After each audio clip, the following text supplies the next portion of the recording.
Selamat pagi Bapak Ibu Saudara-saudari yang terkasih di dalam Tuhan Yesus Kristus. Jumpa lagi dalam program Renungan Hikmat Pagi GKI Karangsaru pada hari ini. Sebelum kita membaca dan merenungkan firman Tuhan, mari kita persiapkan hati dan pikiran dengan berdoa terlebih dahulu.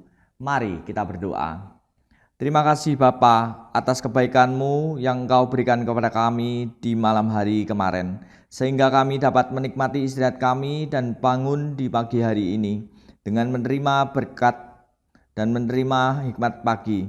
Kiranya apa yang menjadi renungan pagi ini dapat terrefleksikan dalam kehidupan kami. Kami serahkan segala aktivitas kami sepanjang hari ini ke dalam tangan-Mu. Berkati apa yang kami kerjakan hari ini dan jauhkanlah kami daripada hal-hal yang buruk dan jahat. Amin. Renungan akan dibawakan oleh saudari Eva Celia dengan tema Pergi dengan Sedih. Bacaan diambil dari Matius 19 ayat 21-22 yang berbunyi demikian. Kata Yesus kepadanya, "Jikalau engkau hendak sempurna, pergilah, jualah apa yang kau miliki dan berikanlah kepada orang-orang miskin, dan engkau akan memiliki harta di surga. Kemudian datanglah kemari dan ikutlah aku."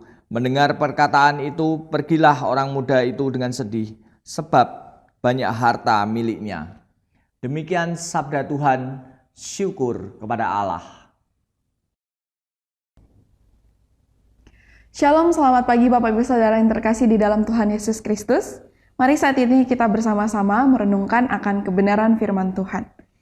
Bapak Ibu Saudara, Agusta Birowo mempunyai kerinduan yang mendalam untuk mengenal Yesus Kristus. Hal tersebut disebabkan Birowo memiliki teman yang karib, yang sangat setia kepada Tuhan Yesus Kristus. Teman Birowo bernama Sanjaya. Mereka merupakan tetangga kampung yang sedari kecil sudah saling mengenal dengan akrab. Birowo senang memperhatikan gaya hidup Sanjaya yang penuh dengan keramahan, suka menolong, bijaksana, dan sabar. Ketika bersama Sanjaya, Birowo bisa belajar banyak hal, terutama karakter dan budi pekerti. Ia sangat sering bertanya tentang iman Kristen kepada Sanjaya, tetapi ada halangan yang kuat baginya untuk menjadi orang Kristen. Birowo merupakan anak tunggal dari orang tua yang profesi sebagai bandar judi online. Orang tua Birowo mempunyai kekayaan yang fantastis, hasil dari usaha perjudian. Dan Birowo disiapkan untuk menjadi penerus dari usaha yang kotor, tapi menjanjikan kemewahan tersebut. Itulah yang membuat Birowo sangat galau.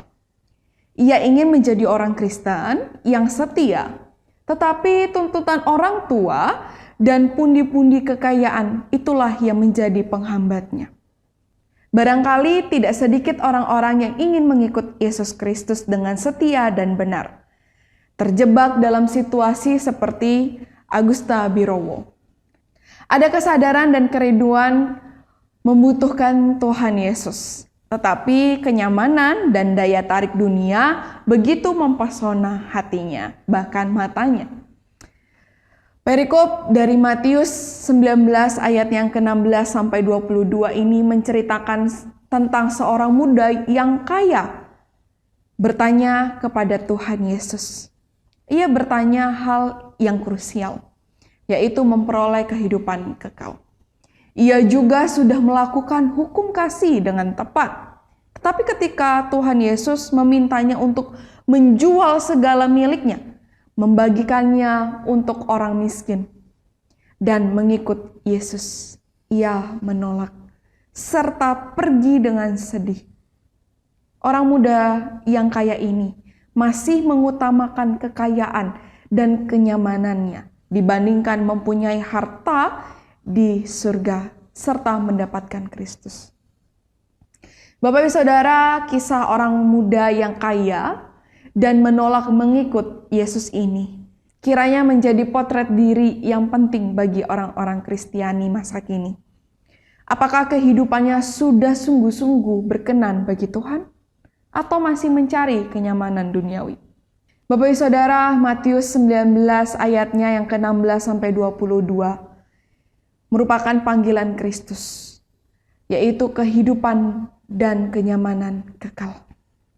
Mari kita bersatu hati di dalam doa. Bapa, kami mengucap syukur untuk panggilan yang Engkau berikan bagi setiap kami. Dan Engkau menjaminkan bagi setiap kami bahwa kehidupan kami di surga ada bersama dengan Engkau ya Tuhan. Dan kiranya Tuhan, ketika Engkau mendapati hati kami tidak setia kepada Engkau, kami justru lebih mementingkan pekerjaan kami ketimbang kami mau datang beribadah, lebih dekat mengenal Tuhan secara pribadi. Ampunilah setiap kami ya Tuhan. Karena kami sadar bahwa kami adalah manusia yang terbatas. Kami manusia yang berdosa. Oleh karena itu kami meminta pertolongan daripada Tuhan untuk memampukan kami dan terus menuntun setiap langkah-langkah kehidupan kami. Dan kiranya Engkau juga yang menuntun setiap aktivitas kami di dalam satu hari ini. Baik itu di dalam pekerjaan kami, di dalam studi kami, bahkan di dalam pergumulan kami, di dalam aktivitas kami, tutur kata kami, tindakan kami, di dalam satu hari ini. Kiranya Tuhan yang menyertai kami. Terima kasih ya Tuhan. Hanya di dalam nama Tuhan Yesus Kristus kami berdoa dan mengucap syukur. Amin. Bapak Ibu Saudara, selamat melanjutkan aktivitas di dalam satu hari ini. Tuhan Yesus memberkati kita semua.